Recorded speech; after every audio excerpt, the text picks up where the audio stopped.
প্ৰত্যেক বছৰৰ দৰে বানপীড়িত ৰাইজৰ অৰ্থে এইবেলো জুবিন গাৰ্গ নামি পৰিছে ৰাজপথত।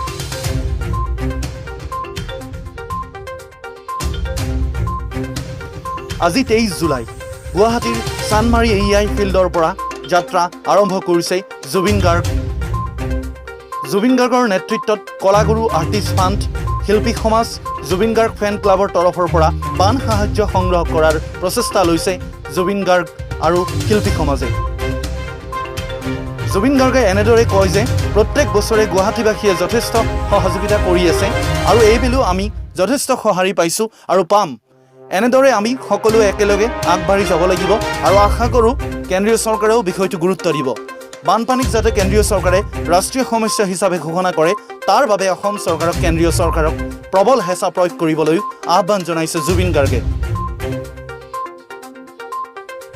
সকলোৱে একেলগে মিলি কাম কৰিলেহে অসমবাসীৰ বহুদিনীয়া বান সমস্যাৰ দাবী সফল হ'ব বুলিও জনাইছে শিল্পীগৰাকীয়ে।